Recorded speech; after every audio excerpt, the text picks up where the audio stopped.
क्या इजराइल का अभेद्य माना जाने वाला आयरन डोम फेल हो गया है? तेल अवीव की सड़कों पर जो तबाही देखी गई उसके पीछे ईरान का एक ऐसा खतरनाक हथियार है जिसने डिफेंस एक्सपर्ट्स की नींद उड़ा दी है। इसे कहा जा रहा है क्लस्टर बम। नमस्कार दोस्तों, मेरा नाम है लक्ष्मी।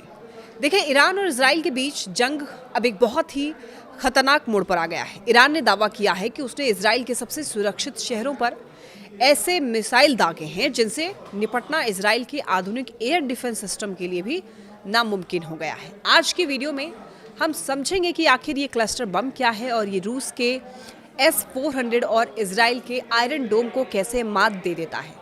क्लस्टर बम को आसान भाषा में समझें तो ये एक मदर बम की तरह होता है। ये एक बड़ा कंटेनर या मिसाइल होती है जो हवा में पहुंचने के बाद खुल जाती है और इसके अंदर से सैकड़ों छोटे छोटे बम, जिन्हें सब म्यूनिशंस या फिर बॉम्बलेट्स कहते हैं, वो बाहर निकलते हैं। ये एक साथ एक बहुत बड़े इलाके जैसे कि फुटबॉल के मैदान जितने बड़े क्षेत्र को तबाह कर सकता है। इसकी सबसे बड़ी ताकत इसकी संख्या है। जब आसमान से एक साथ सैकड़ों छोटे बम गिरते हैं तो किसी भी डिफेंस सिस्टम के लिए हर एक को ट्रैक करना और नष्ट करना लगभग असंभव हो जाता है। तो ऐसे में अब सवाल यह है कि इजराइल का आयरन डोम या रूस का S-400 इसे रोक क्यों नहीं पाते हैं। देखिए, एयर डिफेंस सिस्टम एक समय में एक सीमित संख्या में ही टारगेट को ट्रैक कर सकते हैं।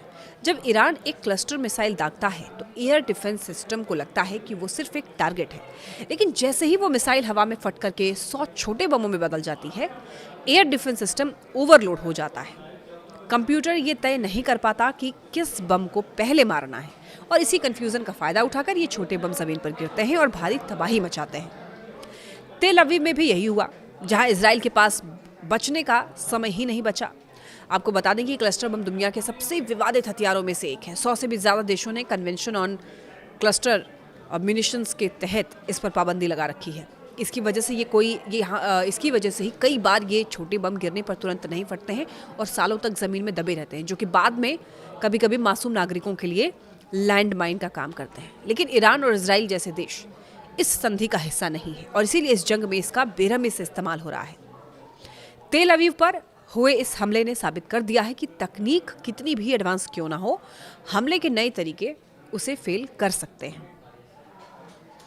क्या इजराइल अब इस क्लस्टर बम का तोड़ निकाल पाएगा या फिर मिडिल ईस्ट की ये आग अब काबू से बाहर हो जाएगी? आपको क्या लगता है? कमेंट में जरूर बताइए।